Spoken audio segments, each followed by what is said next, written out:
la grâce, la magnificence, le bonheur que tu nous accordes, Seigneur. Oui, Père, que c'est magnifique, que c'est glorieux de venir dans ta présence. Nous voulons dire, nous aimons être dans ta présence. Nous apprécions être dans ta présence. Merci pour mon frère, merci pour ma soeur. Accorde la grâce encore au Seigneur de communier avec toi et de partager ta parole.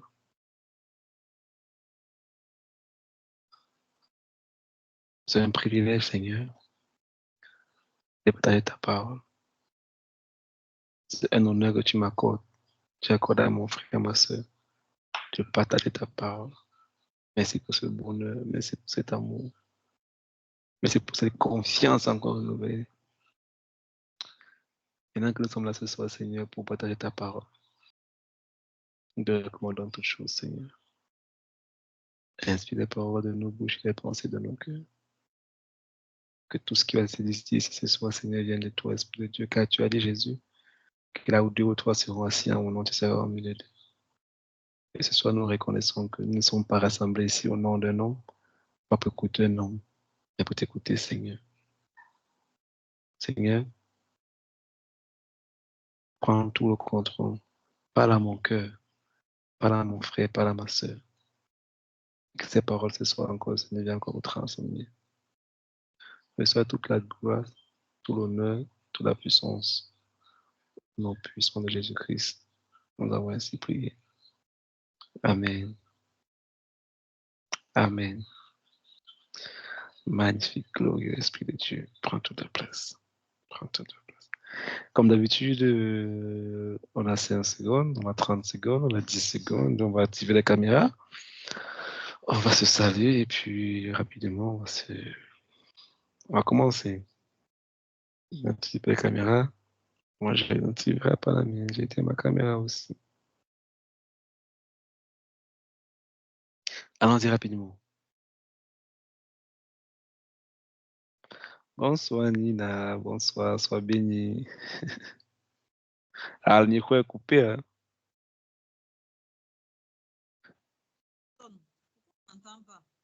Ah, bonsoir Nina. Sois béni, sois béni. C'est la première fois que tu es avec nous ou tu es avec nous constamment? J'étais là plus au début. Ces derniers temps, je n'ai pas eu, ça n'a pas été possible. Pendant les embouteillages dans la voiture, que le Seigneur t'accorde la grâce, qu'il t'accorde la grâce. Amen. En fait, nous sommes ravis de t'avoir au milieu de nous. Sois béni au nom de Jésus. Sois béni au nom de Jésus. Rappelle-moi, écris-moi plus tard pour qu'on en parle. D'accord, on avance. Quelqu'un d'autre, activez les caméras. Qu'est-ce qui ne va pas? Merveille, Romine, Eliane. Bonsoir, Eliane. Bonsoir, bonsoir. Bonsoir, Chantal. Bonsoir, Romina. Bonsoir, Merveille. Romina, on ne voit pas Romina, on ne voit pas Merveille.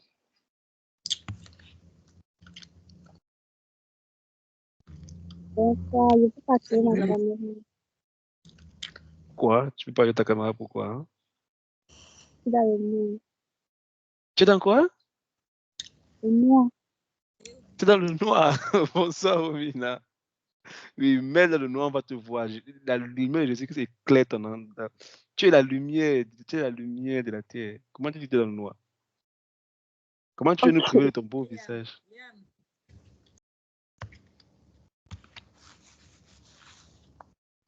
D'accord. C'est noir. C'est quel noir ça? En tout cas, sois béni, sois béni, sois béni Uniquement la rapidement. lumière D'accord. du téléphone. Amen, amen, amen. On va commencer rapidement. Soyons tous bénis au nom de Jésus. D'accord. On va commencer rapidement. On peut activer les caméras. Et ceux qui ne sont pas sont pas dans les bruits, vous pouvez activer vos micros parce que, comme vous savez, j'aime beaucoup puisqu'on soit interactif, on soit plus interactif. Oh, c'est un challenge pour moi d'être là ce soir. J'étais en train de réfléchir, mon programme qui est bousculé, on a un séminaire tout de suite qui est en train de se passer et tout ça. Je sais pas.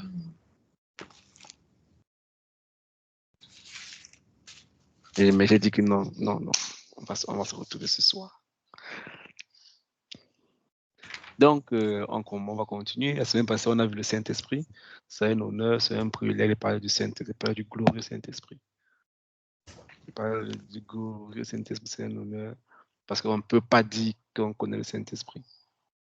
Tout ce qu'on dit de lui, c'est ce que la Bible nous enseigne de lui. Mais il est beaucoup plus grand, beaucoup plus puissant que tout ce qu'on peut dire. La semaine passée, on a commencé par le commencement. On a dit qu'il est Dieu. Il est une personne. Il n'est pas moins que le Fils, il n'est pas moins que le Père. Il est une personne en entier.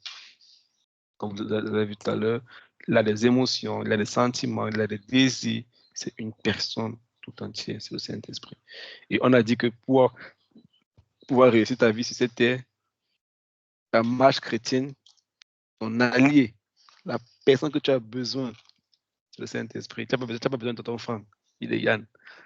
Tu as besoin de l'Esprit de Dieu. C'est vrai qu'il faut l'encadrer, il faut les encadreurs, ces encadreurs qui vont t'aider à mieux reconnaître, mais ton soupir, ton désir doit être après quelqu'un d'autre que le Saint-Esprit. Parce qu'il connaît tout, il maîtrise tout, il connaît toutes choses et il maîtrise toutes choses. Amen. Amen. Oh my Amen. goodness, what's going on? Okay. Donne-moi un instant, pardon. Oh my God.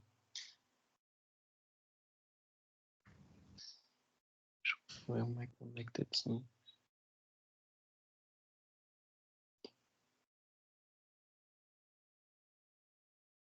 Oops. Ok. Donc, aujourd'hui, on va continuer aujourd'hui. Nous allons continuer le temple du Saint-Esprit. Aujourd'hui, on va continuer. Ton corps, c'est le temple du Saint-Esprit. Qui sait que son corps, c'est le temple du Saint-Esprit? Et ça veut dire quoi? Mon corps, c'est le temple du Saint-Esprit. Et pourquoi c'est important que mon corps soit le temple du Saint-Esprit? La semaine dernière,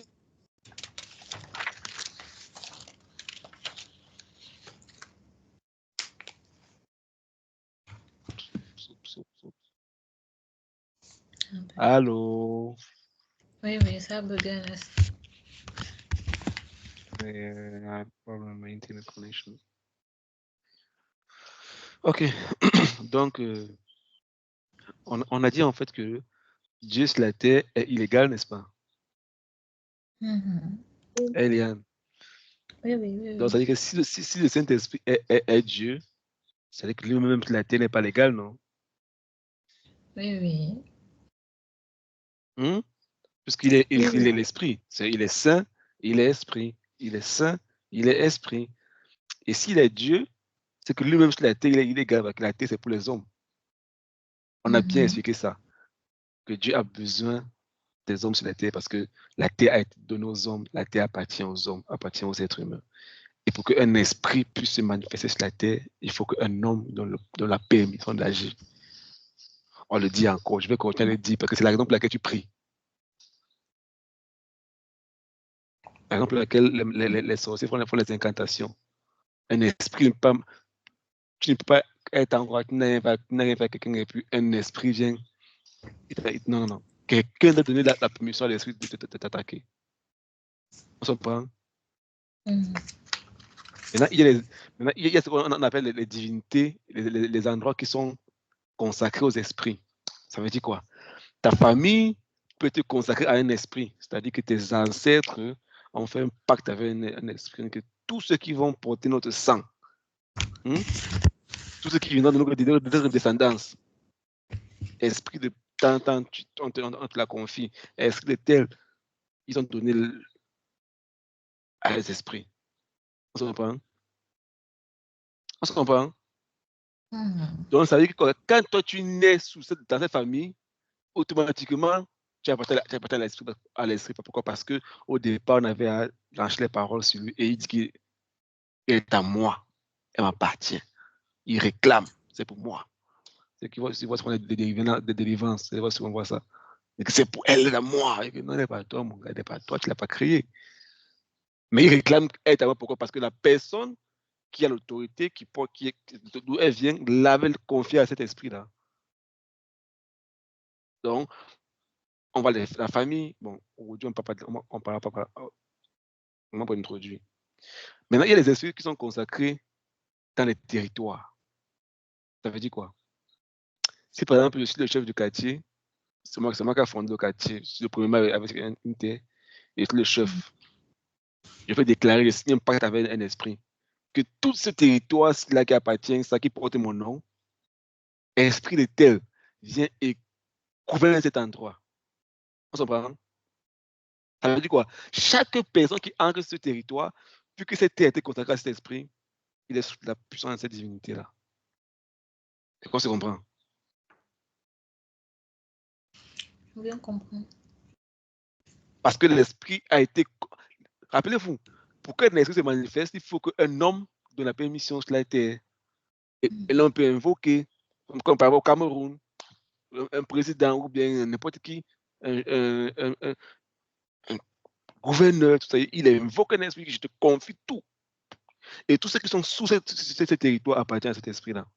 Et quiconque veut se lever, faire autre chose, doit d'abord rencontrer l'esprit-là avant de faire autre chose. Donc, pour laquelle, quand Daniel était en Perse, ils étaient en captivité. C'est quand Daniel a prié. Daniel a prié pendant 21 jours de jeûne de prière. Il a crié à Dieu, crié à Dieu. Pendant 21 jours, c'est le 21 jour que Michel est venu, n'est-ce pas? Ceux qui vont la Bible. Quand Michel est venu, n'est-ce pas? Et l'ange a dit quoi à Daniel? Que depuis le premier jour, quand tu as commencé à prier, Dieu m'a envoyé la réponse. Mais j'ai été bloqué par qui? Par le prince de Perse. N'est-ce pas? C'est la divinité qui a été consacrée, qui gère tout le royaume. Et quand l'ange est venu, cette divinité qui était plus gradée que l'ange qu'on a envoyé, était stoppée. Il fallait qu'on envoie un ange qui est plus grand que lui. Vous savez, c'est le monde spirituel. Tout ce qu'on voit dans l'armée, là, capitaine, maréchal, tout ça, c'est pareil. On copie tout ça dans le monde spirituel. On s'en va, hein? Vous savez ça, n'est-ce pas? Vous savez ça, hein? Est-ce que c'est que le diable ne peut pas, quand les gens disent que j'ai vu le diable, c'est vrai que Dieu peut te faire une vision, mais le diable ne peut pas te présenter à toi quand tu n'as pas atteint le niveau où tu peux le voir. Vous comprenez ce qu'il dit? Non, non, pas bien. Vous n'avez pas compris. Un autre jour, on va expliquer ça. C'est-à-dire que, bon, je passe rapidement. Un esprit ne peut pas te présenter en toi quand tu n'as pas reçu le niveau qu'il faut pour le voir. Je répète encore. Tu ne peux pas voir un esprit, tu ne peux pas confronter un esprit si tu n'as pas reçu le niveau qu'il faut pour le confronter. Vous voyez toute la Bible. Vous voyez toute la Bible. Vous allez voir rarement dans la Bible où le diable a apparu un nom. On voit le diable qui est venu dans Adam et Ève. Pourquoi? Parce qu'ils avaient reçu la domination du monde. On comprend? On comprend? Ils pouvaient affronter l'ennemi. Ils pouvaient résister au diable. Il y a eu un face-à-face avec le diable. On voit encore le diable avec Job, où le diable n'a pas rencontré Job face à face. Mais il a rendu Job malade, mais il n'a pas eu un affront avec Job. On comprend? Et pourquoi? Parce que Dieu l'a permis de toucher à Job. Pourquoi? Et Dieu a permis parce que Dieu savait que Job avait reçu assez pour résister à cela. On voit encore le diable dans la Bible rarement avec David. La Bible dit que Satan s'est levé contre David et puis fait le dénombrement du peuple. Il a compté le peuple. Il a péché contre Dieu en ce moment. On ne voit plus le diable nulle part. On le voit encore seulement quand Jésus, le Saint-Esprit vient sur lui. Il va dans le désert. Et là, il voit le diable maintenant. Vous comprenez ça? Oui. De toute sa naissance, le diable a essayé tout, mais il ne pouvait pas l'affronter parce qu'il n'a pas reçu le niveau pour le voir. Jésus n'a pas payé parce que Jésus n'est pas encore au niveau là. C'est pareil. C'est pour ça que Paul dit que quoi?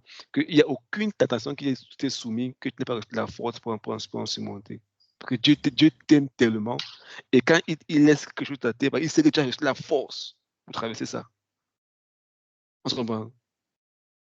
Mais sa main est toujours sur toi. Sa main est toujours là. Quand il met quelque chose qui t'arrive, c'est qu'il sait que tu as reçu assez de force pour traverser ça. Et pourquoi? Parce qu'il veut te confier plus grand. Parce qu'il voulait donner plus grand à Job, il a permis qu'il passe par les épreuves. Parce qu'il voulait donner plus grand à Abraham, il a permis qu'Abraham passe par des épreuves. Donc Dieu t'aime tellement qu'il ne te donnera jamais une tentation qui te dépasse. Toujours, quand il sait que tu as réussi le niveau, il donne le test. Tu ne peux pas des mathématiques, des systèmes, c'est un enfant de la CIL. Il n'a pas le niveau, il ne comprend rien. Tu as rien de l'achever, n'est-ce pas? C'est quand le professeur t'a enseigné en 6e, il a fait cours et puis il te donne les exercices de la 6e. Parce que tu as reçu le niveau pour passer l'exercice. Et quand tu passes en 5e. Tu as passé notre niveau. On ne donne pas un test à quelqu'un qu'on n'a pas enseigné avant. C'est clair, non? C'est clair, n'est-ce pas? Donc, lorsqu'on dit que ton corps, c'est le temple du Saint-Esprit, ça veut dire que le Saint-Esprit a besoin de ton corps. Pour marcher sur la terre, il a besoin de ton corps. Pour être en permanence sur la terre.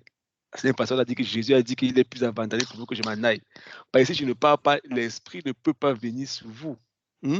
Et pour qu'il puisse venir sur vous, il faut que je parte. Parce que moi, je suis à un seul endroit à la fois.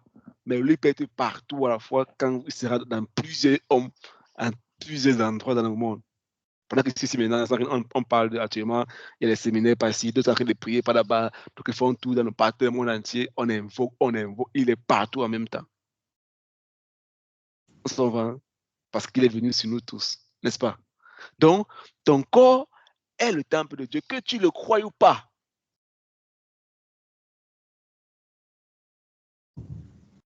Que tu le crois ou pas, ton corps est le temple du Saint-Esprit. Le jour de ta vie à Jésus-Christ, tu as reçu le Saint-Esprit en toi. Voilà ensemble 1 Corinthiens 3, verset 16. Rapidement. 1 Corinthiens 3, verset 16. 1 Corinthiens 3, verset 16. 1 Corinthiens 3, verset 16.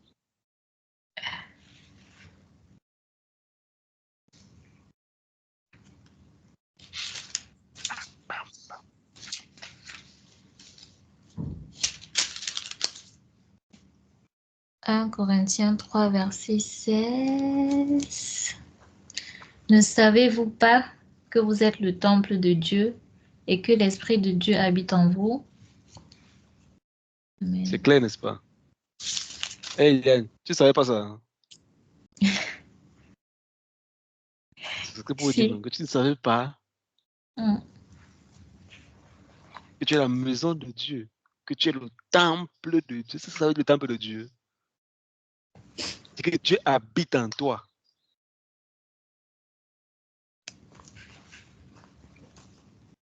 Voilà ensemble 1 Corinthiens 6, 19 à 20.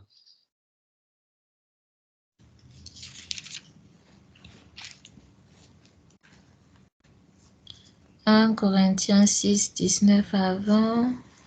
Ne savez-vous pas que votre corps est le temple du Saint-Esprit qui est en vous, que vous avez reçu de Dieu et que vous ne vous appartenez point à vous-même, car vous avez été rachetés à un grand prix. Glorifiez donc Dieu dans votre corps et dans votre esprit qui appartiennent à Dieu. » Amen. Hélène, Dieu dit que tu ne t'appartiens plus.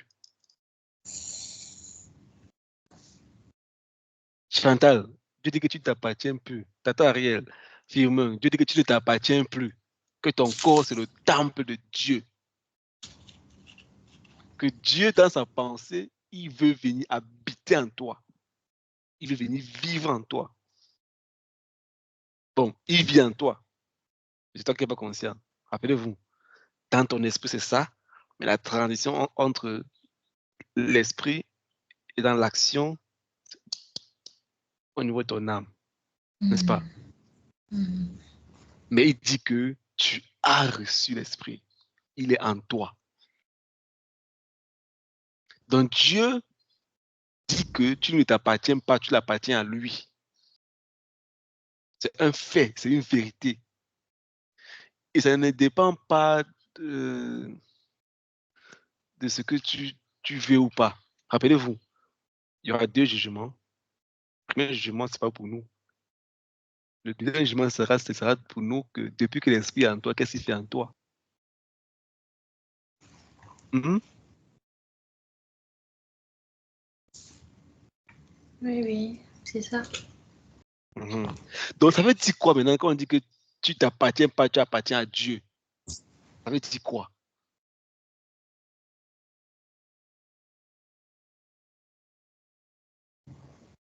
Ça veut dire quoi quand on dit j'appartiens à Dieu maintenant?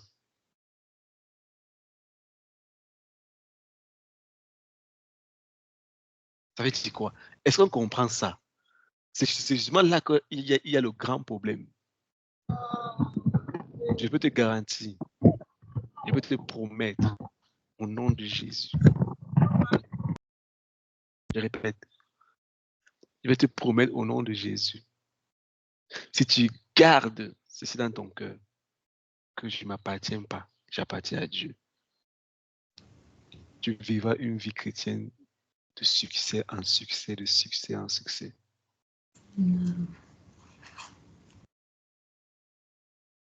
Je ne m'appartiens pas. Ce corps ne m'appartient plus. J'appartiens à Dieu.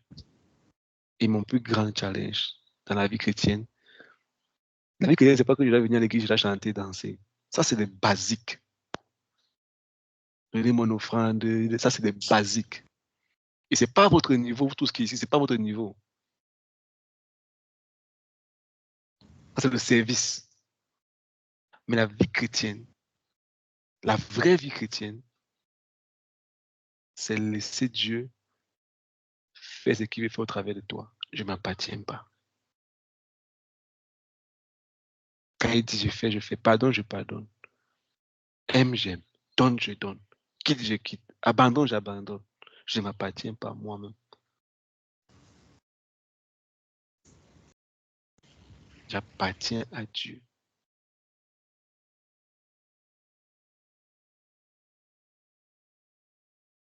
C'est le jour que j'ai accepté la vie de Jésus en moi, j'ai renoncé à moi-même. C'est ça le baptême. On s'en prend. On s'en prend. Oui. Quand on te baptise, ça veut dire que Jésus a dit baptisez-les et puis enseignez-les. Le baptême, c'est le renoncement. Bon, je veux dire pour chacun parmi nous qui sont évangéliques ici, c'est un peu compliqué, mais quand on parle du baptême, ça veut dire que on appelle ça dans le mot biblique, c'est le mot baptisme, c'est la sortie de l'eau.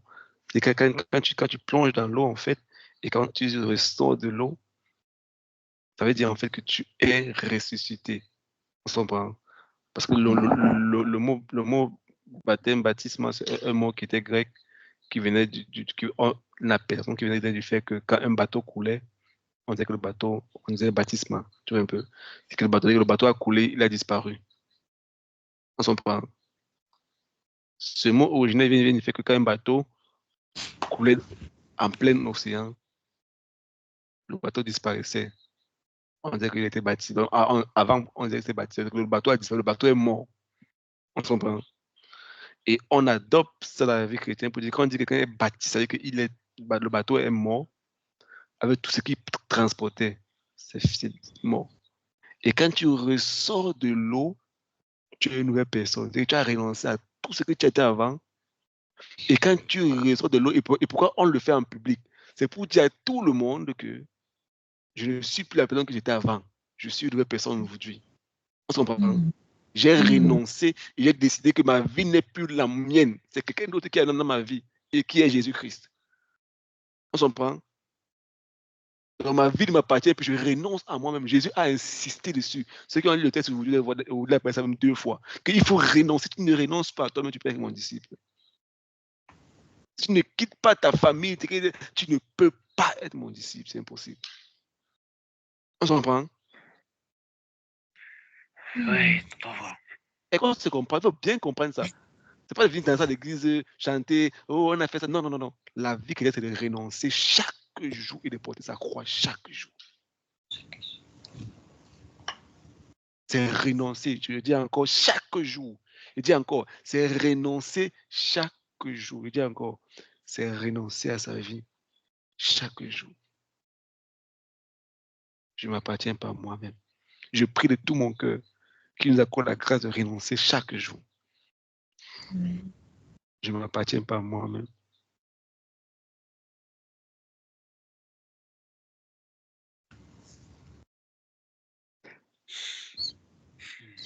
Démon, il y a cela quelques temps.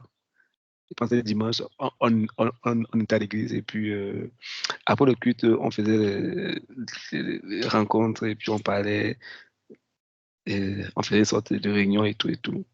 Et vu que dans notre communauté ici, là, il y a d'autres responsables et puis je suis le vice-responsable de la communauté. Et puis, elle me disait, non, Franck, pourquoi? Elle me pose des questions. Oh, moi, je la réponds, je lui dis, mais on a fait comme ça parce qu'elle me saoulait avec les questions. J'ai dit, mais j'étais déjà répondu par rapport à ça. Et par rapport à ça, on a trouvé une solution et tout, et tout, et tout. Et puis, plus elle parlait, moi, ça me gênait, en fait, quoi. Et souvent, quand ça me dérange un peu, moi, je reste tranquille, je ne parle plus pour éviter de dire quelque chose qui. Parce que quand tu as chez moi, déjà, il faut te calmer, il faut fermer la bouche.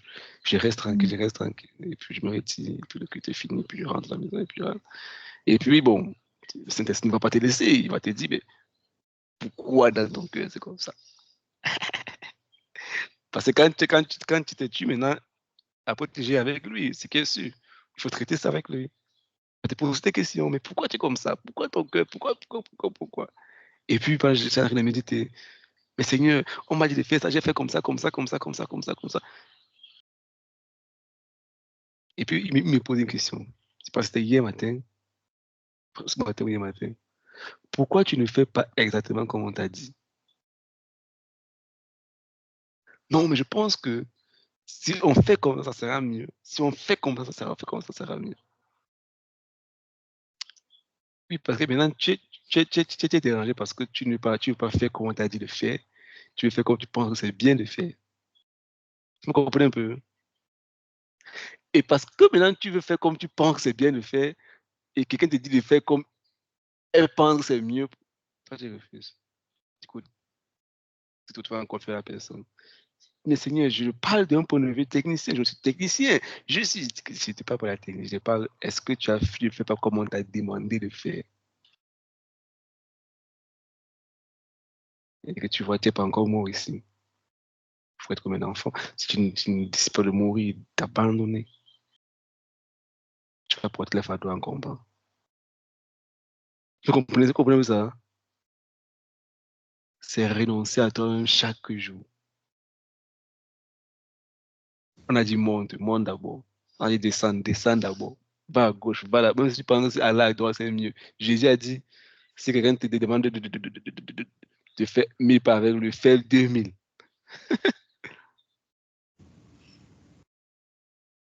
Aïe, aïe, je ne peux pas penser ta paix maintenant.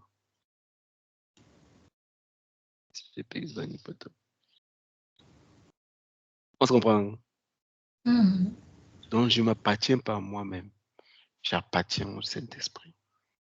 Et je meurs à moi chaque jour. Je renonce à moi chaque jour. Chaque jour. Oh, on dit ça, tu laisses. Je suis déjà mort, mon frère. Je suis déjà mort. Je suis mort depuis, je m'appartiens plus à moi. Hey, Eliane. Ouais, c'est ça. Je vais te donner un secret. Si quelqu'un, un homme vient, il y a un homme parmi nous.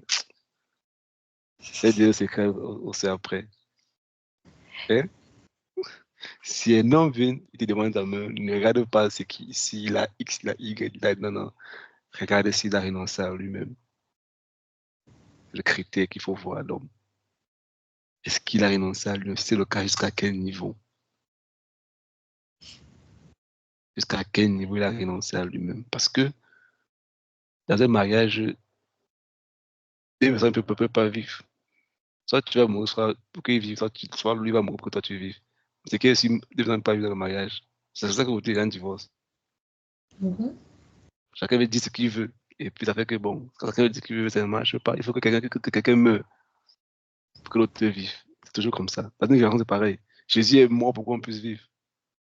Et voilà, il nous a aimés et que bon, la relation, c'est que je meurs pas dans ça. C'est que quelque chose ne va pas. Il est mort pour qu'on puisse vivre.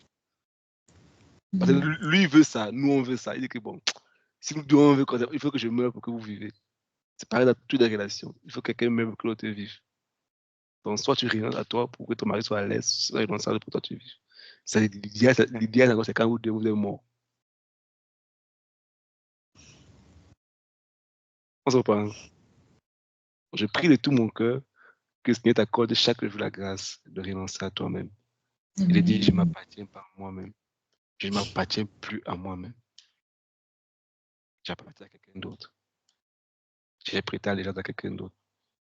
Je suis appartient. On va voir ça plus tard, quand on va voir le cours sur l'église. Quand l'église, c'est l'épouse de Jésus-Christ. C'est comme quand une femme épouse un homme, elle renonce à tout d'elle-même. Elle renonce à tout. Je dis encore, elle renonce à tout.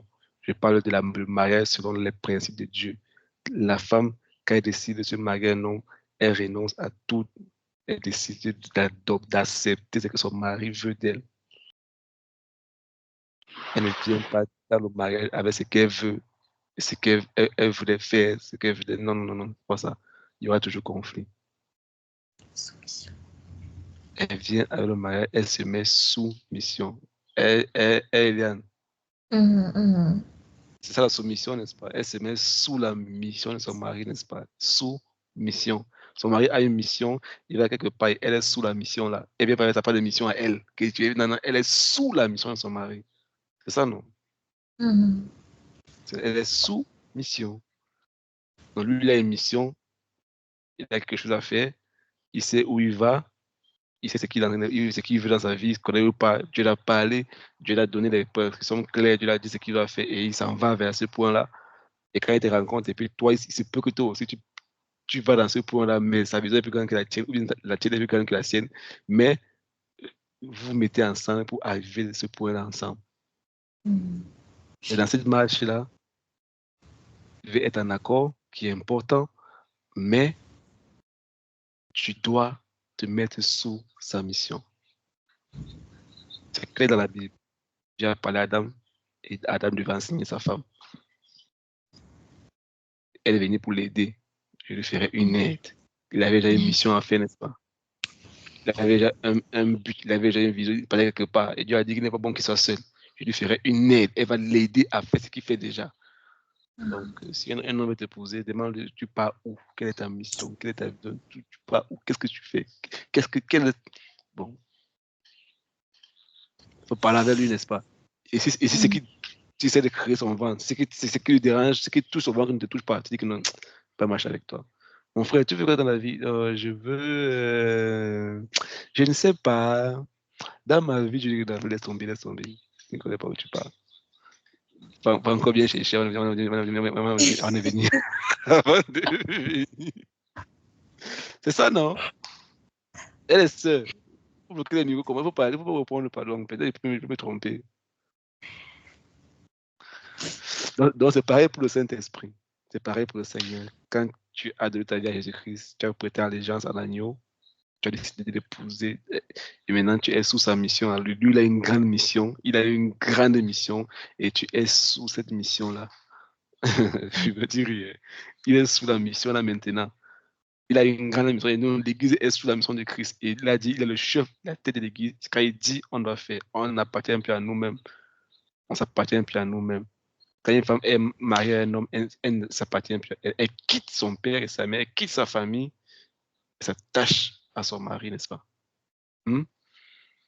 C'est pas l'homme qui quitte sa famille. Non, c'est la femme qui doit quitter tout ce qui est à elle, parce que la femme n'est jamais appelée à être indépendante. Je suis désolé de vous dire ça, mais c'est biblique. Je ne sais pas pourquoi je parle de ça aujourd'hui, mais c'est une parenthèse. Je ne vais pas parler de ça lundi. Mais la femme n'a jamais été appelée à être indépendante. Ça n'existe nulle part dans la Bible. Ça n'a jamais existé dans la Bible. Jamais. Aujourd'hui, notre génération, c'est une génération qui est vraiment dans la dérive parce que tout est devenu des tests. On teste tout aujourd'hui. Tout est devenu des tests. Tout est dans les tests aujourd'hui. Une femme qui vit seule, c'est compliqué parce qu'elle n'a jamais été, une femme n'a jamais été appelée à vivre sans être sous l'autorité. Et regardez dans toute la Bible, vous allez voir, toutes les femmes ont toujours eu une autorité. Il n'y aura pas d'Esther s'il n'y a pas de Mardochée, n'est-ce pas?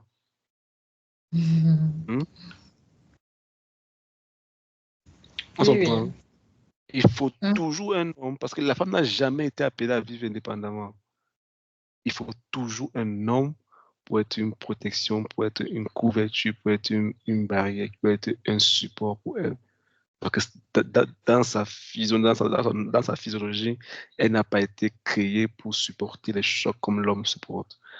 Sa force, ce n'est pas en haut. Sa force n'est pas en haut. Sa force est en bas. C'est pour soutenir.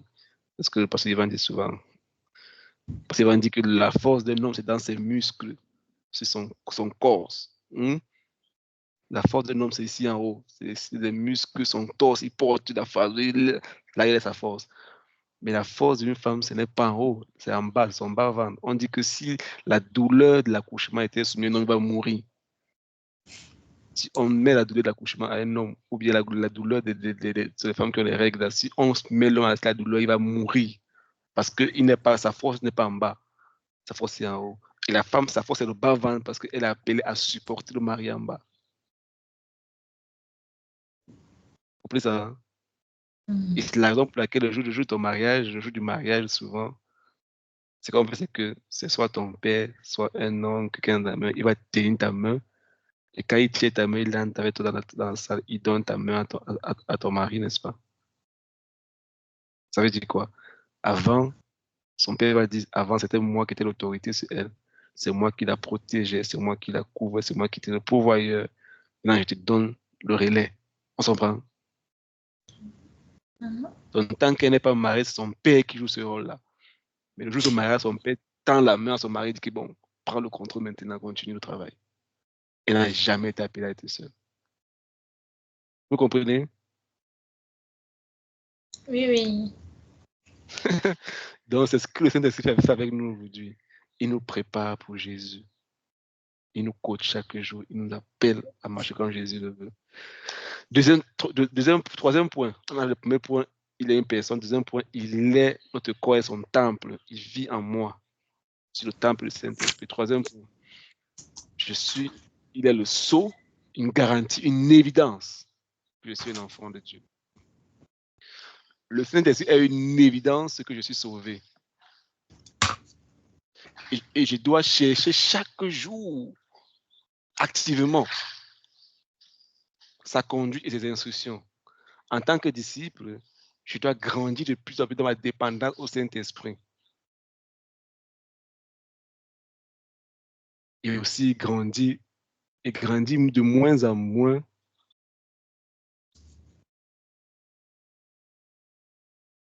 à ma dépendance à mon conducteur, à mon leader spirituel. Et dois grandir de plus en plus à ma dépendance au Saint-Esprit, en même temps de moins en moins à la personne qui me conduit à Dieu. Plus tard, on verra ça. On verra ça plus tard. Donc, je dois grandir chaque jour. Je dois reconnaître sa voix quand il me parle dans ma vie de chaque jour.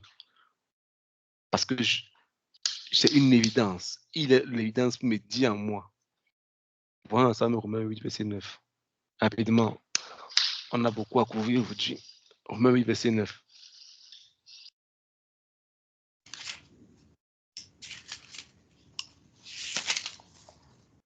Romains 8, verset 9. Pour vous, vous ne vivez pas selon la chair, mais selon l'esprit, si du moins l'esprit de Dieu habite en vous. Si quelqu'un n'a pas l'esprit de Christ, il ne lui appartient pas. Amen. Comprenez, n'est-ce pas? Si tu n'as pas l'esprit de Christ, tu n'appartiens pas. Nous, tout ceci là, avant l'esprit de Christ, nous appartenons à Christ, n'est-ce pas? Continuons ensemble, continuons Romains. Ça veut dire quoi? Que le fait que tu aies l'esprit, c'est une marque d'appartenance à Dieu. On s'en parle, hein? Si tu n'as pas l'esprit, tu n'appartiens pas à Dieu. Et comment c'est qu'un homme a l'esprit? Comment c'est? Un, sur le témoignage de conversion, c'est qu'il a reçu Jésus comme Seigneur et Sauveur. Deuxième manière de connaître quelqu'un l'esprit, parce que tu peux avoir l'esprit, mais comment nous on sait que tu as l'esprit? C'est pas ta conduite, pas le fruit que tu manifestes. Hmm? Oui. C'est pas le fruit que tu manifestes, n'est-ce pas? Parce qu'on appelle un Oui. arbre en fonction de quoi? C'est fruit. Son fruit, n'est-ce pas? Tu peux voir un arbre que tu ne connais pas trop. L'arbre, c'est bizarre. On attend la saison de fruits. C'est son fruit qu'on va savoir. Hein? Hein? C'est son fruit qui va nous révéler quel type d'arbre c'est, n'est-ce pas? Donc, lorsqu'on va regarder Eliane, elle est chrétienne, on attend le fruit. Quelqu'un va venir là, il va faire ça, il va t'énerver. Et puis il va observer pour voir ce qu'elle va faire. Il va observer. Très calme. Et puis il va comment elle est calme, tranquille. Il sent qu'il t'a vraiment touché là. Tu prends ton calme, tu souris, tu dis ça. Waouh, tempérance, douceur, patience. Et rappelez-vous, j'ai dit ça aux autres années passées et je vais encore vous dire cette année. Les gens ont tellement faim. Comment ils vont aimer quand ils n'ont pas mangé l'amour? Les gens ils cherchent le fruit partout. Ils ne veulent pas le fruit est où? Parce qu'on veut manger. Les gens ont faim. Et la création attend avec un désir qu'on on présente le fruit. Les chrétiens sont là autour là, remplis d'orgueil, remplis de jalousie, de méchanceté. J'ai faim. Je vais manger la patience. Je viens plus taquiner un peu Yann. Je fais comme le lion.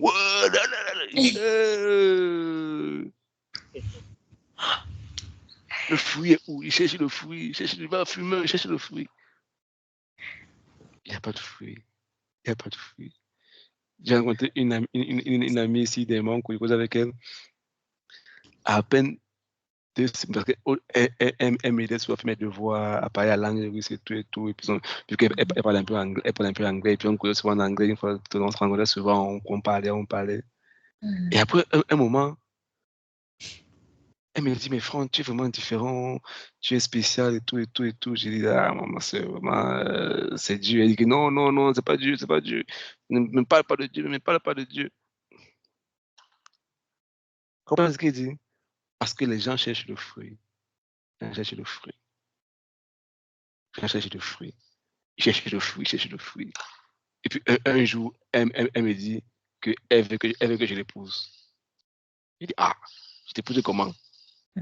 Mais j'ai dit, non, maman. Il dit que non, tu es bon garçon. Non, je ne suis pas bon. Ce que tu vois là, c'est Dieu. C'est Dieu qui fait ça en moi. Donc je ne peux pas. Si tu veux, va à Dieu, maman. Moi, je ne sais pas. Moi, je ne sais pas.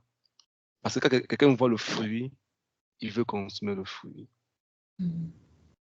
On se comprend. C'est automatique. Tout être humain a besoin d'amour. La Bible dit en Galate que tout être humain a besoin de la patience. Il a besoin de la tempérance, a besoin de douceur, a besoin de la fidélité, a besoin de la soeur. Tout le monde recherche ça. Et quand on regarde les chrétiens, on ne voit pas ça en eux. Rien. Oh, Jésus est grand. Oh, Dieu est puissant. Oh, tu vois sa vie, il est rempli de méchanceté, d'orgueil, d'avarice. Oh, Dieu est le créateur de la terre. C'est le bruit dans zéro. Oh, le fruit, rien. Il est celui qui a l'Esprit de Dieu appartient à Dieu. Que dans le cas là, c'est un enfant de Dieu. il y a, il y a, il y a, il y a, il y a, il y a, il y a un moment, quand j'étais encore au pays, là, à l'église, il y a une rumeur qui courait sur moi. Oh, Franck a fait ça, fait ça. Il y a une maman qui dit, Franck ne peut pas faire ça. Il dit, Franck, non, que jamais de la vie. Je ne peux pas croire. Même ma mère, je ne peux pas croire que Franck a fait ça. Et quand il dit ça, il vient pas derrière. Elle m'appelle pas derrière. Mon fils, qu'est-ce que j'ai appris toi? Dis-moi. Dis-moi que c'est pas vrai. Dis-moi que c'est pas vrai. Et puis je commence à me je savais. C'est pour dire que quand quelqu'un connaît le fruit que tu manifestes, il peut avoir une assurance que non. Et les hommes non. Parce que dans plusieurs situations, si elles se trouvent dans telle situation que non, telle personne m'avait dit que non, telle personne ne fait pas comme ça, je fais comme ça. Jésus nous a montré l'exemple parce qu'il nous a montré le fruit. Et on peut consommer ce fruit à chaque jour. On se comprend? On se comprend? Et quand tu comprends? Non, la dernière phrase là, on n'a pas compris. Jésus s'est manifesté, il nous a montré l'exemple afin qu'on puisse consommer le fruit. Les gens ont vu, il dit jamais un homme n'a parlé comme ça. On veut manifester la douceur, la bonté, la tempérance. Quelqu'un est mal a fait des choses extraordinaires. La compassion. Mais quand tu regardes, on est là, on tape les tantans, on fait des trucs. Ou le conseil par-ci par-là, on voit la vie des chrétiens vide. Rien.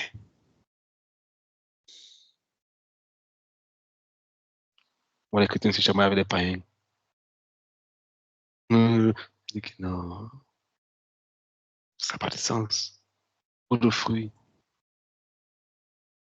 Ou le fruit. Quand on regarde ta vie, on doit voir le fruit de Dieu manifesté au travers de toi. Et c'est simple. On voit des gens qui sont dans ton pro cercle. Ils doivent témoigner. Qu'est-ce que ton père parle de toi? Qu'est-ce que ta mère, tes frères et sœurs aiment à toi chaque jour? C'est eux qui doivent faire le témoignage. C'est pas l'église. Oh, bon frère, l'église, à la maison. Non.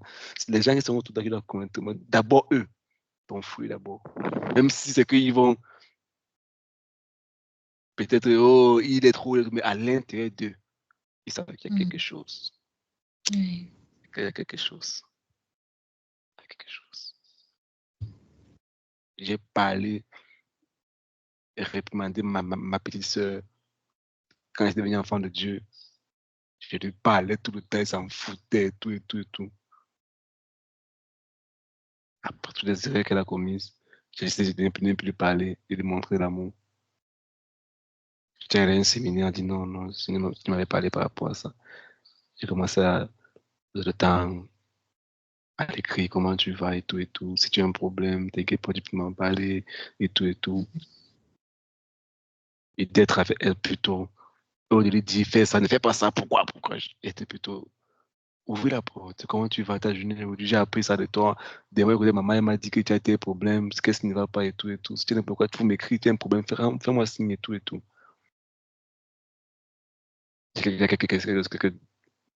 Au mois passé, elle m'écrit, je vais te parler, je veux tout. Vraiment, je vais retourner au Seigneur, je veux retourner ma relation avec Dieu. Vraiment, je comprends que tout. Je veux que tu m'aides, Mais si tu veux la critiquer, elle ne changera jamais. Jamais. C'est quand tu lui montres l'amour, tu dis que non. Et en fait, souvent, c'est pas que la personne veut. Mais c'est quand, si elle vient là-bas, tu vas la critiquer, tu vas l'insulter, elle dit que non, mais pas ailleurs. Mais quand tu parles, elle comprend. Mais elle va où elle va partir se confier. Toi, tu as déjà tout saccagé. Oh, tu fais ça, blablabla. Non, il reste à mon coin, je m'habille tranquillement. Et le diable la presse. Erreur sur erreur. Elle compte un multiplier les erreurs. Alors, si tu as ouvert la porte, elle peut te dire facilement, tu peux l'aider maintenant tranquillement. On doit voir le fruit, la tempérance, la douceur. Bon, ensemble, Romains 8, verset 14 à 16. On va continuer, Romains 14 à 16. Ah, je sais pas si on va finir. Point sur vous. Je fais beaucoup de commentaires comme ça. D'accord, Hélène, allons-y. Romains 8, 14 à 16. Car tous ceux qui sont conduits par l'Esprit de Dieu sont fils de Dieu. Et vous n'avez point reçu un esprit de servitude pour être encore dans la crainte, mais vous avez reçu un esprit d'adoption par lequel nous crions Abba, Père. Ça veut dire que l'esprit, vas-y, continue. L'esprit lui-même rend témoignage à notre esprit que nous sommes enfants de Dieu. Donc l'esprit dit à ton esprit que tu es enfant de Dieu. Si l'esprit ne te rend pas témoignage chaque jour que tu es un enfant de Dieu, c'est que le jour que Jésus viendra, tu ne seras pas arrivé. Chaque jour, à chaque instant, il doit te rendre témoignage que tu es enfant de Dieu. Et là, tu es enfant de Dieu, ne fais pas ça. Nina, ça, non, l'enfant de Dieu ne fait pas comme ça. Il doit te rendre témoignage à chaque instant que tu es enfant de Dieu. Rappelez-vous, ceux qui sont conduits par l'esprit sont quoi? C'est quoi, Eliane? Fils de Dieu. Sont fils de Dieu, pas enfants. Jean 1, verset 12. À tous ceux qui ont cru en la parole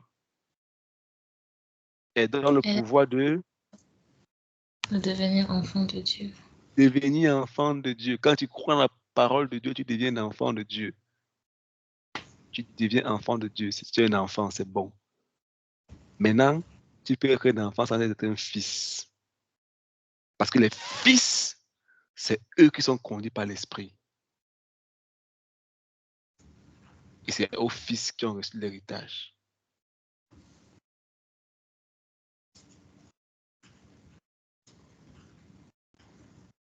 On s'en va.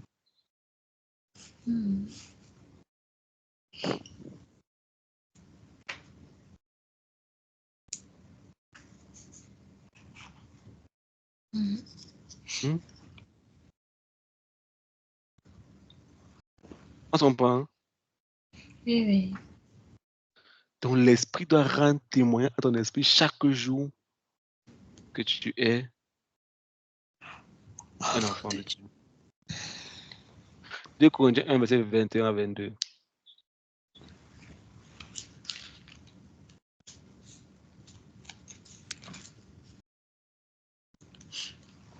Mmh. 2 Corinthiens 1, verset 21 à 22. Et celui qui nous a fermis avec vous en Christ et qui nous a oints, c'est Dieu, lequel nous a aussi marqués d'un sceau et a mis dans nos cœurs les arts de l'esprit. Il t'a marqué d'un sceau. Un sceau. Vous savez que dire un sceau, n'est-ce pas? Oui, oui. Il t'a marqué d'un sceau. C'est ton sceau là-bas, comme un cachet. Comme on dit que quand le gouverneur met le sceau, quand le président met son cachet, il a mis l'esprit, c'est le cachet que Dieu a mis, c'est mon enfant là-bas. Il t'a mis ça sur toi. Quand tu marches, on voit que dans le monde spirituel, que le sceau de Dieu est sur toi. Galates 4, verset 6.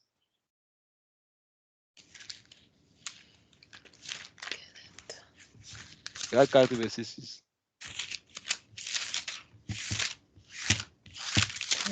Galates.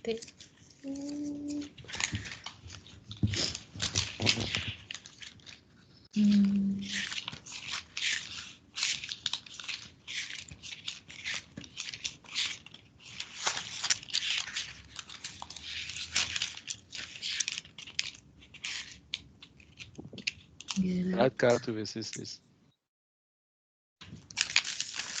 Galates 4, verset 6.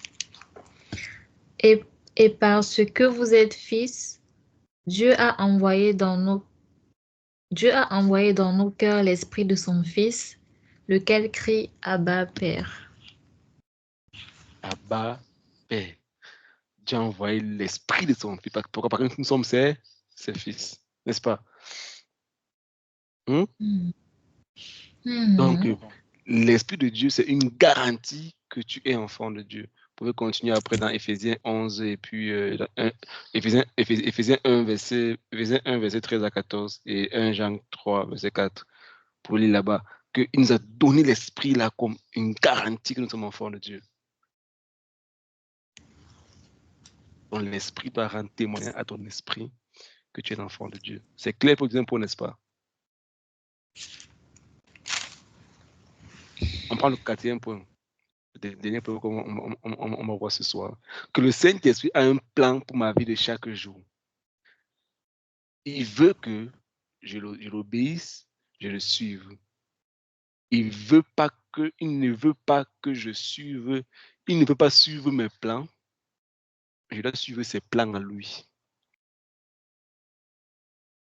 Est-ce Chantal?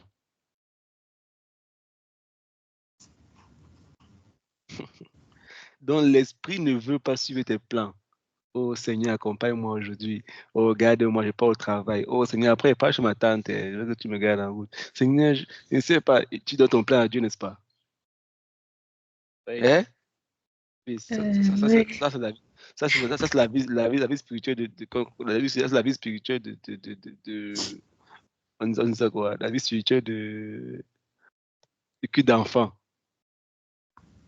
Oh Seigneur, garde-moi. Seigneur, non, non, non, c'est pas la vie chrétienne mature, ça. Tu dois aller le voir, pose des questions. Quel est le plan d'aujourd'hui? Quelle est ta volonté pour aujourd'hui? On s'en prend? C'est ça la vie chrétienne. Quelle est ta volonté pour aujourd'hui? Qu'est-ce que tu veux? Parce qu'il a un plan pour moi chaque jour. Il a un plan pour ta vie chaque jour.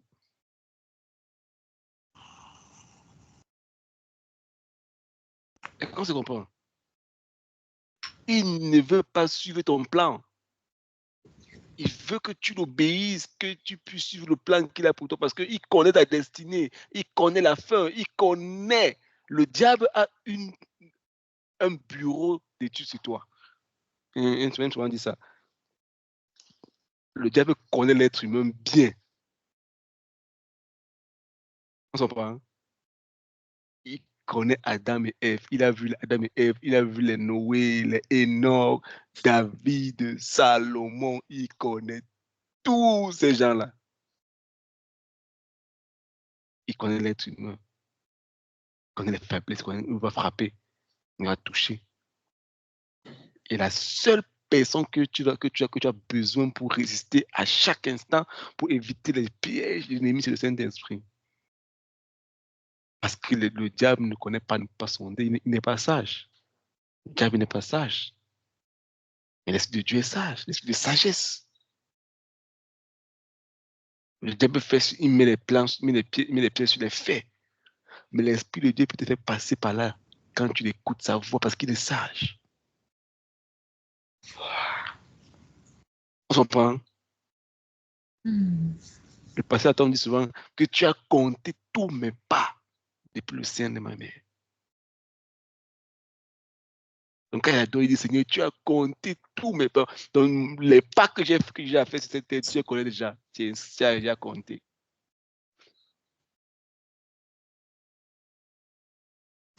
Voyons ensemble Psaume 139, verset 16.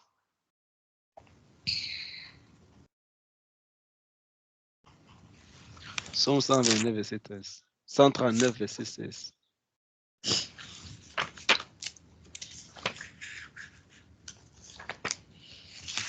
Psalm 39, verset 16.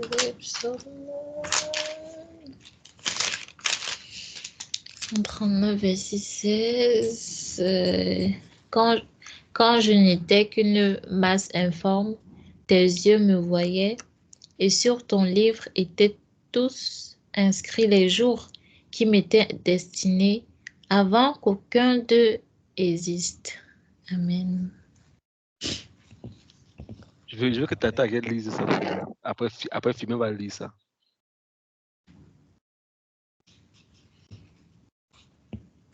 Psaume 139, verset 16.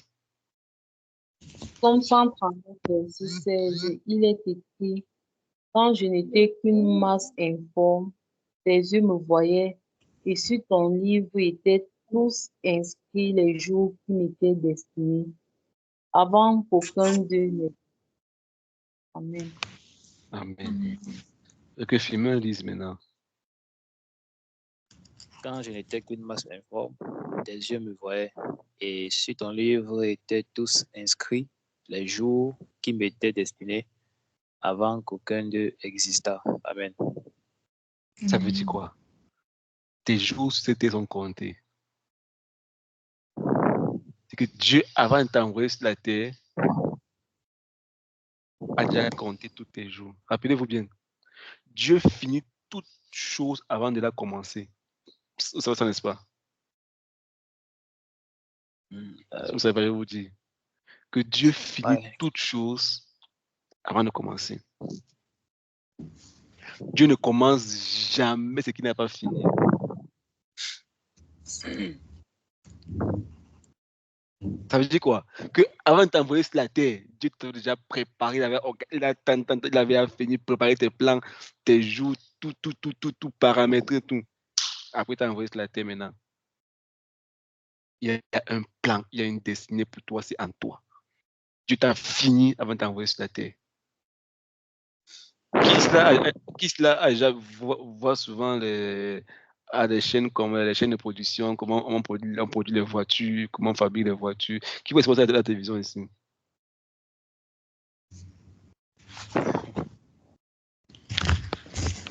Ah, si vous ne voyez pas ça, je vais vous conseiller de voir. Hein? Il faut voir comment on produit les ordinateurs, comment on produit les voitures. Il faut voir les chaînes de production, les voir. Qu'est-ce qu'on met sur le produit à la fin? Quelle est la dernière période qu'on met sur un produit?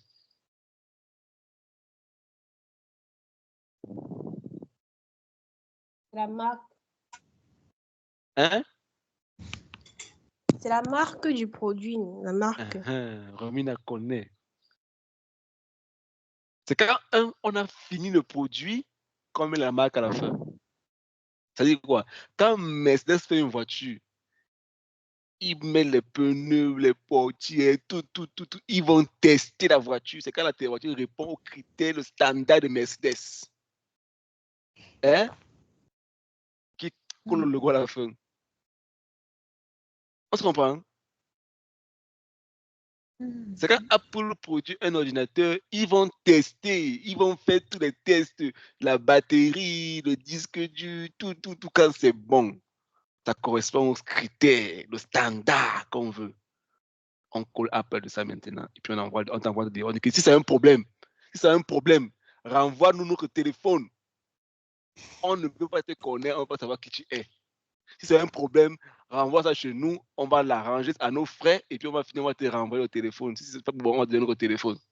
On protège notre marque. Ils s'en foutent, tu ne te connais pas. On met le produit, on met la marque à la fin parce qu'ils ont déjà fini. C'est qu'au au standard, t'envoies maintenant. Ça veut dire quoi? Dieu, avant de t'envoyer sur la terre, tu avais déjà fini.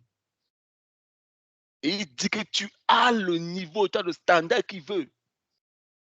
Tu n'es pas arrivé par hasard. Il a voulu que tu sois sur la terre. Et tu corresponds à son critère, à son standard pour être sur cette terre.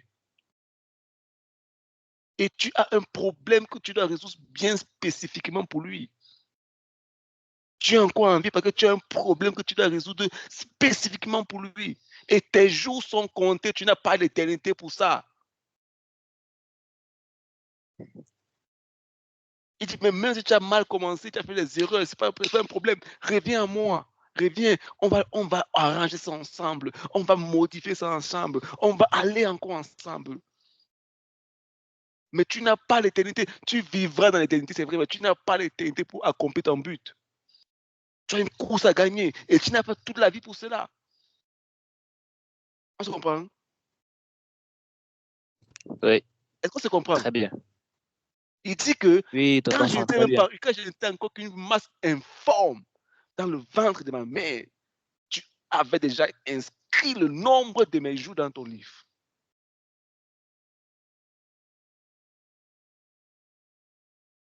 On se comprend?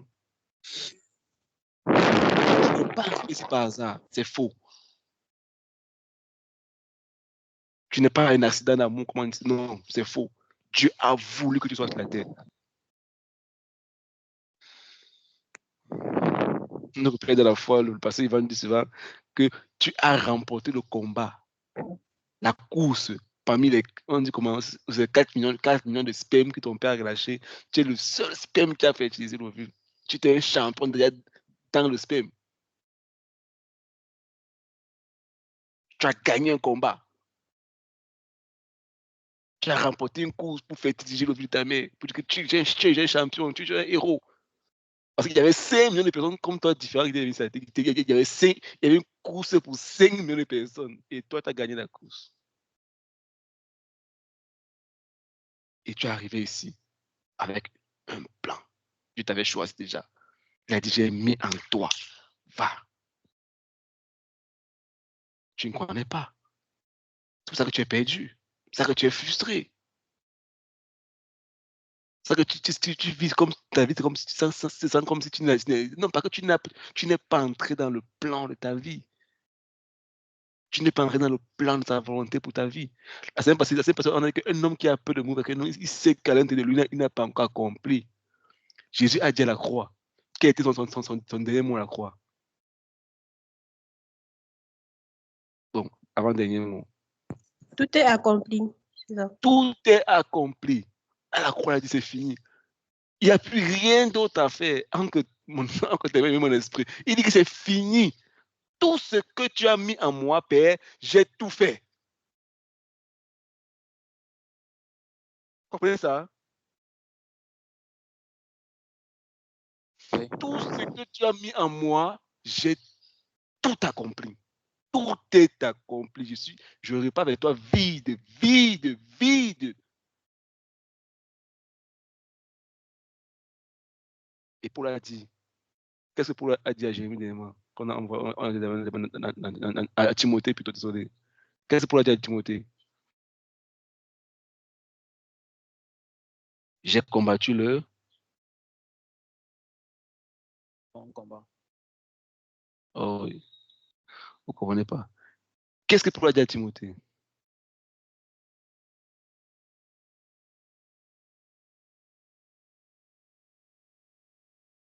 Pourquoi vous fermez le micro pour parler, non?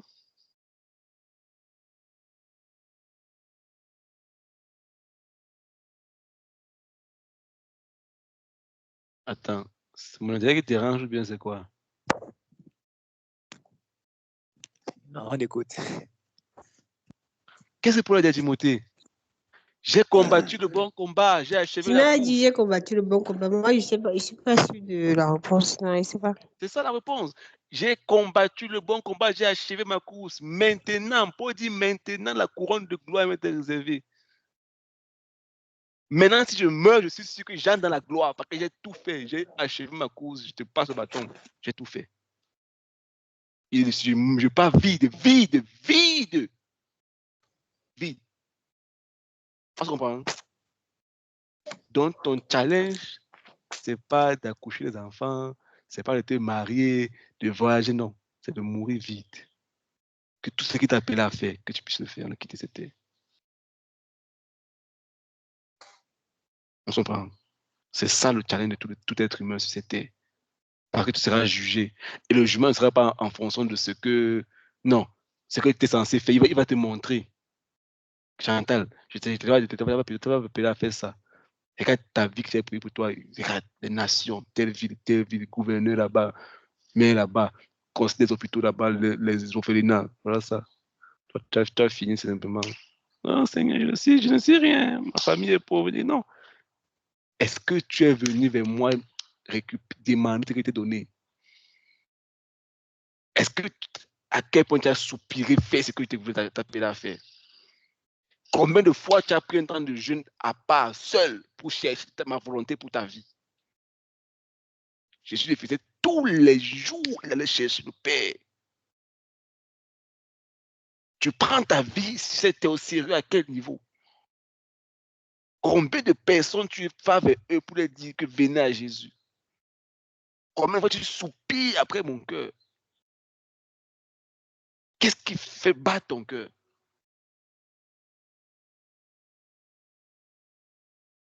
C'est ça le problème. C'est ça le problème.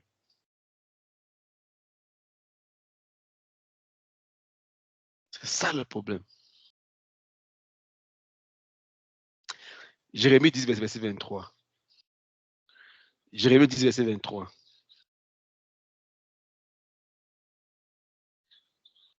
Jérémie 10, verset 23.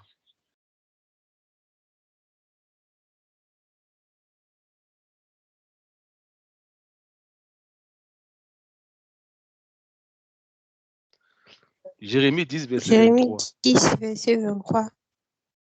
Oui, je sais, ô Éternel, que le destin de l'homme n'est pas entre ses mains et que celui qui marche n'est pas le maître de ses pas. Oui. Vous comprenez ça? Le destin de l'homme n'est pas entre ses... Vous comprenez ça? Hein? C'est que Dieu t'a appelé à quelque chose et ton destin n'est pas entre tes mains, c'est entre ses mains à lui.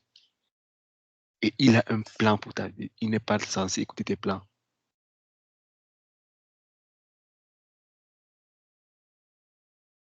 Il n'est pas censé écouter tes plans.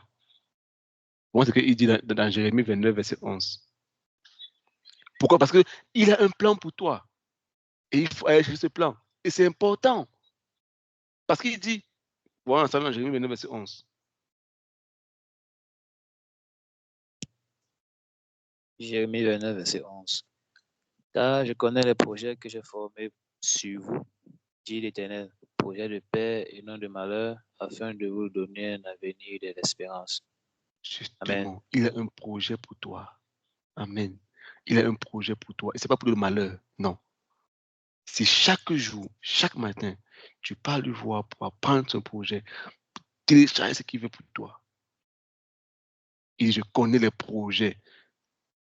Je dis que je connais les projets que j'ai pour lui, pour Eliane, pour Romina, pour Yann, pour Tataria, pour Firmin, pour Chantal. Il dit que je connais. Pour Nina, je connais les projets que j'ai pour toi. Ce n'est pas les projets du malheur. Ce n'est pas les projets du malheur, non. Ce n'est pas les projets du malheur. C'est pour te donner un avenir et de l'espérance. Mais est-ce que tu connais ce projet? Et c'est là la source de toutes tes frustrations. Tu ne veux même pas savoir. Ça ne t'intéresse même pas de savoir. Mais l'esprit est là chaque jour, il te regarde comme ça, te dit que hey. Quand le matin tu pries, oh Seigneur, merci, je te bénis. Seigneur, garde-moi, protège-moi, accompagne-moi. Amen. Dis-moi, mon frère, tu pars affronter le monde. Je ne sais pas quoi faire. Je ne sais pas comment faire. Tu n'as pas écouté tes plans d'aujourd'hui. Tu ne peux pas laisser te conduire pour aujourd'hui. Tu n'as pas écouté aujourd'hui. Tu n'es pas resté pour attendre, pour écouter aujourd'hui. Mais mon gars, tu vas sortir de cette journée vaincu. On s'en prend. Oui. Parce qu'il a un plan pour toi. Et demain, je vous ai dit que c'est une partie que je veux vous encourager à faire. Si avant, on verra ça plus tard, je ne sais pas quand, je ne sais pas, on a tellement à faire vraiment au Seigneur. C'est le cours de la prière. Si tu pries 15 minutes, si tu pries 20 minutes, je vais te supplier à partir d'aujourd'hui. Parle 10 minutes, parle 5 minutes, tais-toi, écoute l'Esprit te parler.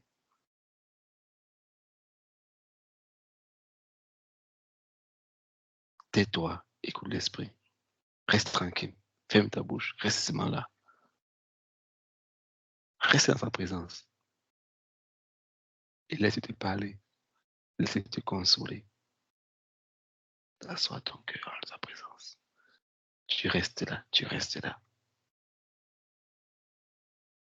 Quand tu restes là dans sa présence, le diable va venir. Ah, tu as tes choses à faire après. Tu as tes choses à faire après. Et reste, tu as oublié tes choses à faire. Tu sais qu'il y a telle personne, tu n'es pas telle personne. Je reste dans sa présence, j'attends qu'il me parle. Je me tiens dans ta présence, Seigneur. Parce qu'il a un projet pour toi.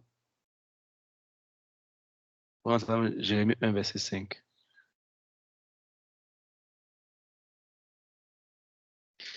Jérémie 1, verset 5. Jérémie 1, verset 5. Avant que je t'eusse formé dans le ventre de ta mère, je te connaissais, et avant que tu fusses sorti de son sein, je t'avais consacré, je t'avais établi prophète des nations. Amen. Vous comprenez ça? Dieu parle ici à un enfant, un tout petit enfant. Il dit, avant que tu sois devant ta mère, je te connaissais déjà. Avant même que tu sois formé dans son ventre, je t'avais déjà établi. Tu n'es pas venu dans ce monde. Non, tu es venu avec un poids. Tu es venu de la lourd. Et ce jour, j'aime souvent dire, ce jour, quand tu arrives dans ce monde, ça a toujours été ma source d'encouragement. Ce jour, quand tu arrives dans ce monde, et puis tu étais là,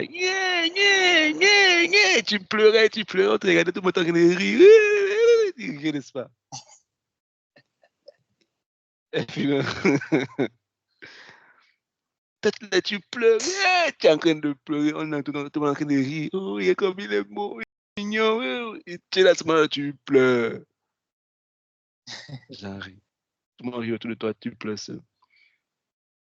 Un de mes pères, un père de ma frère, la fois, m'avait dit, quand tu es venu dans cette terre, ce jour-là, toi, si tu pleurais, tout le monde riait.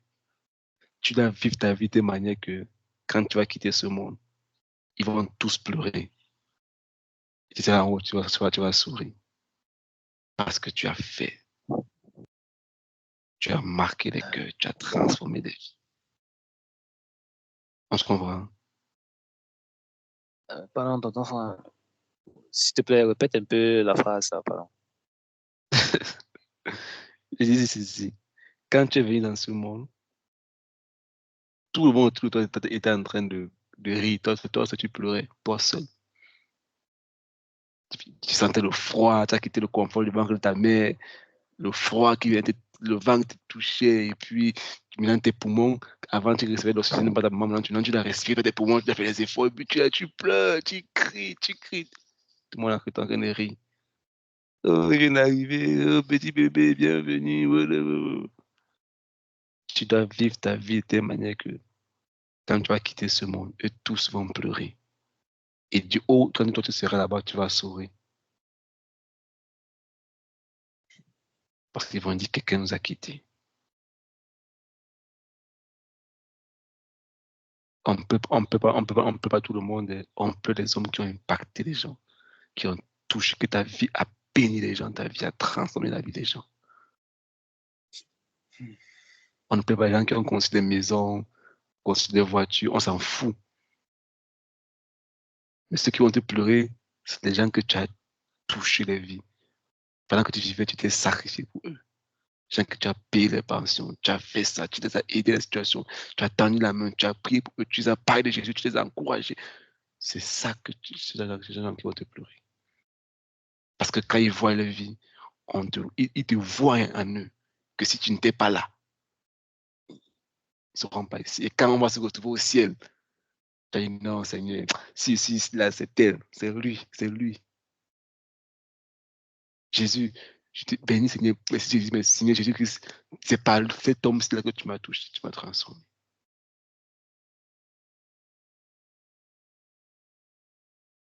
Donc, il ne t'a pas sauvé pour rester dans ta vie chrétienne, je connais, non. Tu n'as pas toute l'éternité, tu as une mission accomplie. Il a mis ça en toi. Et ce n'est plus sa responsabilité, c'est ta responsabilité à toi d'aller chercher la chose là et de commencer à ça et demander chaque jour, aide-moi Seigneur. Aide-moi Seigneur. Aide-moi Seigneur à faire ta volonté. Aide-moi Seigneur à accomplir ta volonté pour ma vie. Tu as un plan pour moi. Tu as une destinée pour moi. Tu as une mission pour moi sur cette terre et je vais l'accomplir. Je vais vivre ma vie chaque jour étant conduit par toi. Jusqu'ici, il te dit, même si tu as fait des erreurs, même si tu as échoué dans le il dit que viens. Tant que tu viens, tu me donnes tout le peu que tu as, tu verras ce que je ferai de cela. Parce qu'il t'aime. Parce qu'il t'aime. Écoutez, tellement un de mes pères aussi, Dr. Monroe, il disait un jour, il était en train de marcher, il méditait, et puis il est passé à côté d'un cimetière. Il dit que c'est là que sa vie a changé. Bon, sa vie avait changé, mais là qu'il a reçu la révélation, une très puissante révélation. Il dit, il passe à côté d'un cimetière, et puis le Saint-Esprit lui demande, il dit, attends un peu. Tu sais, quand vous allez grandir, vous allez avoir cet esprit dans l'esprit de Dieu. Va vous interpeller, va vous parler de choses. Quand tu es en communion permanente avec lui, il va t'enseigner à tout moment, à tout moment. Il va te parler à tout moment. Et c'est ce qu'il demande. Tu connais l'endroit le plus riche de la terre? Et quand tu as connu le Saint-Esprit comme ça. Et puis il répond au Seigneur. Il se disait que non, Dieu lui dit que non, c'est les mines d'or, de diamants au Congo. On a dans les pays le pétrole, le gaz, c'est pas si il y a beaucoup de ressources et tout, et tout, et tout. Je lui dis non, c'est pas l'endroit le plus riche de la terre. L'endroit le plus riche de la terre, c'est à côté derrière toi. C'est tout derrière lui, voir le cimetière. Il dit comment ça, Seigneur? Oui, Seigneur lui dit oui. L'endroit le plus riche de la terre, c'est le cimetière. Seigneur, pourquoi? Parce que tu vois ce cimetière, un vaste endroit. Vous savez que dans les pays, on n'enterre pas les gens comme nous au village, derrière la maison. Non, non. Il y a un endroit bien précis où on enterre les gens sur les grands endroits comme ça, grands terrains. Parce que là-bas, il y a des livres qui n'ont jamais été écrits, des chansons qui n'ont jamais été chantées, des idées qui n'ont jamais été développées, des rêves qui n'ont jamais été accomplis, des destinées qui n'ont jamais été atteintes. Toutes ces richesses sont là-bas dans le cimetière. Ton téléphone que tu utilises, c'est les hommes qui ont travaillé. L'ordinateur, télévision, tout ce qu'on a aujourd'hui, c'est les idées des hommes qu'on a développées, que Dieu les a inspirées. Et quand il a compris cela, il a dit, Seigneur, je ne veux pas mourir dans la vie. Il a compris que tu as mis en lui des choses qui doivent laisser sortir. Tu as mis en toi des choses que tu dois laisser sortir. Ne retiens pas ça à l'intérieur de toi. Souvent, ça boue à l'intérieur de toi. Souvent, tu sens comment, souvent quand tu dors, tu vois dans les rêves, il te montre, c'est à l'intérieur de toi. Pendant la prière, va le voir. Il t'amènera là-bas. On a prié pour chacun d'entre nous, c'est que Dieu on se retrouve fidèles et que par sa grâce, nous puissions faire sortir tout ce qu'il a mis à l'intérieur de nous. Parce que tu es venu ici la charger, tu l'as quitté ici étant vide. Tu es venu dans ce monde étant chargé et tu as quitté ce monde en étant vide. Tu dois tout laisser sortir parce qu'il a les projets pour toi. Tu n'es pas venu accompagner quelqu'un. Tu n'es pas un spectateur. C'est pas moi qui le dis, n'est-ce pas? On a lu, non? On a lu les versets bibliques où Dieu lui-même le dit. Donc, on va s'arrêter ici pour aujourd'hui.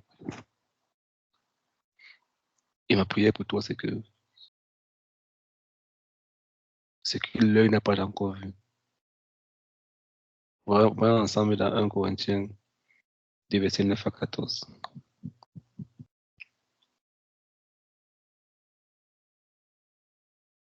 « 1 Corinthiens 2, 9 à 14.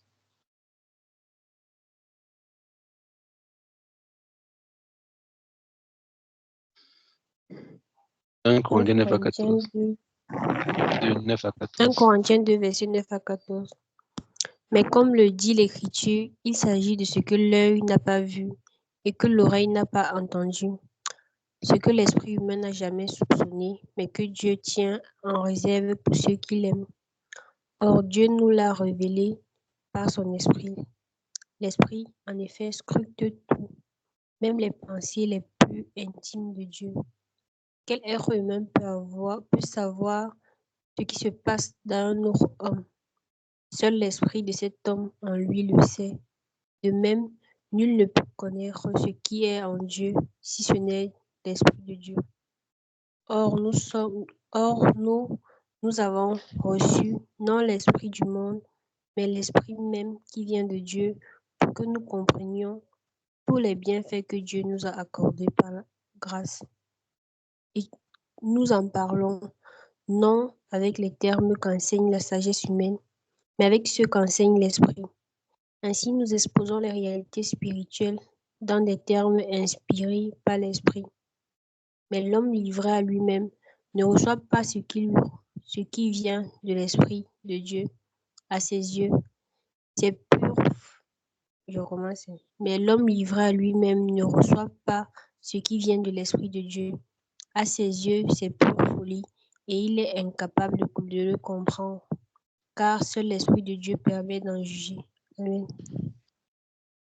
Ouais, c'est clair, n'est-ce pas? Les choses que l'œil n'a jamais vues, que l'oreille n'a jamais entendues. Dieu a mis ça en toi. Il y a des prodiges en toi. Il y a des magnifiques choses en toi. Il y a des choses glorieuses en toi, tu ne sais pas. C'est ça que la Bible dit que le monde attend avec une ardente désir que tu te manifestes. Que tu prennes Dieu au sérieux. Que tu prennes ta propre vie au sérieux. Je ne suis pas n'importe qui. Non. Il y a des choses que l'œil n'a jamais vues. Et aucun homme ne peut savoir. C'est l'esprit de Dieu qui est en moi, mon esprit en moi qui connaît ces choses-là.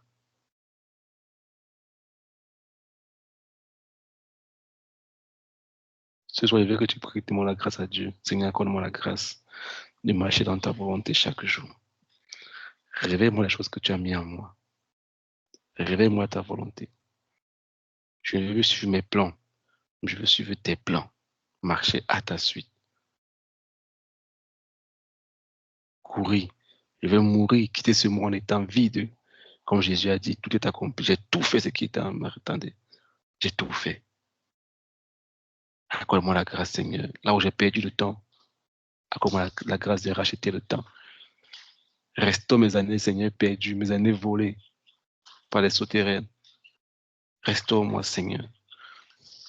Oh Père, accorde-moi la grâce de racheter le temps et de faire ta volonté tous les jours de ma vie. Au nom puissant de Jésus-Christ. Amen. Père, je prie pour mon frère et ma soeur ici ce soir. Tu étends ta main, Seigneur, tu nous gardes, tu nous fortifies, tu nous bénis, Seigneur, et que par ta grâce, tu nous amènes de gloire en gloire, de victoire en victoire. Seigneur, couvert dans le sang de Jésus-Christ.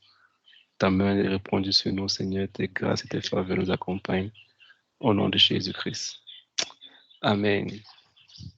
Amen. Amen. Amen. Amen. Amen. Quelqu'un a une question, incompréhension?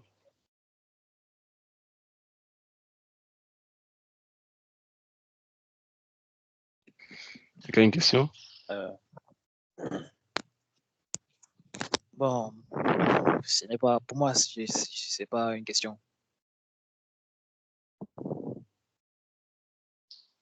Mhm.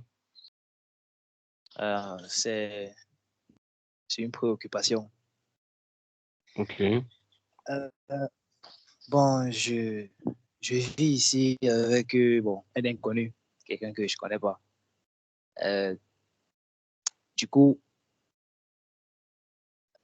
sa, sa, sa manière de vivre, en fait, c'est contraire à ce que Dieu veut. Mhm. Bon, euh, c'est vrai que ma façon à moi de vivre, ça l'impacte déjà. Mhm. Parce que c'est c'est ce qu'il me dit. Et je sais que c'est ça, ma vie, ma façon de vivre avec lui, ça l'impacte. Mais sauf que il, il dit que, bon, il m'a posé la question, comment est-ce que j'ai fait pour abandonner tout ce que j'ai pu faire pour venir à Christ? Ce que je lui ai répondu, c'est déjà, il faut, comment il peut dire, un examen de prise de conscience que déjà ce qu'on fait, certes, ça ne plaît même pas d'abord à Dieu. Une fois que tu sais déjà que la vie que tu mènes, parce que vraiment, si je peux me permettre de dire, la vie qu'il mène, là, quand je vois ça, moi, je peux pas le juger. Je peux pas le juger par rapport à ce qu'il fait. Mais c'est un grand frère. Je suis son petit frère, mais c'est un grand frère avec qui je suis ici. Donc, sa manière de vivre, il est chaque fois avec les femmes, il sort, voilà, il rentre, il peut sortir à 20h, il rentre à 3h du matin. Donc, euh, dans sa manière de vivre, c'est pas, pour moi, je ne le juge pas par rapport à ça, mais chaque fois, je lui dis, j'ai l'habitude de lui dire que tu n'as pas assez de temps. Il faut racheter le temps parce que la parole de Dieu le dit, il faut racheter le temps. Tu ne sais pas ce qui peut t'arriver demain. Et moi, je peux t'encourager de toujours. Moi, je suis ouvert à tout. Parfois, il me dit que comment tu fais? Comment est-ce que tu. Il dit que, premièrement, tu as ta Bible. Tu as la Bible ici, dans ta chambre, mais tu ne parviens pas à ouvrir ta Bible ne serait-ce que 5 minutes. Comment est-ce que tu veux? Il ne peut pas, non. Il ne peut pas ouvrir. Ah, Il ne peut pas ouvrir parce que c'est l'Esprit de Dieu qui crée en nous de vouloir le faire. C'est vrai que je veux juste te faire comprendre, en fait, Fima, ton rôle dans sa vie, quand il vient vers toi pour te dire, ça veut dire qu'une porte est déjà ouverte. Et c'est à toi maintenant de prier pour lui de prier pour lui d'abord, parce que tu vas parler comme tu vas parler, c'est le Saint-Esprit qui convainc. Tu pries d'abord pour lui dans la prière, tu l'amènes dans la prière, tu te présentes au Seigneur, et que tu es la personne déjà, parce que c'est une âme que Dieu t'a confiée. C'est une âme que Dieu t'a confiée, tu dois prendre soin de cette personne. Tu dois prier pour lui, tu dois l'encourager et tu dois être là pour le soutenir. Sois pas là pour tu fais mal, tu fais ça mal, non. Sois seulement l'exemple que tu dois être, sois seulement la personne que tu dois être et laisse-lui lire la Bible au travers de toi. Et laisse le Saint-Esprit faire son travail. Ça te dérange beaucoup pendant la prière. Te perturbe pendant la prière. Et laisse le Seigneur lui-même te faire ce travail au travers de toi.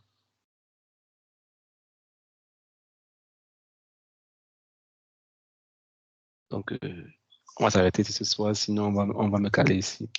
On va me fermer ici dans l'immeuble. Donc, passez une bonne soirée. Soyez bénis au nom de Jésus.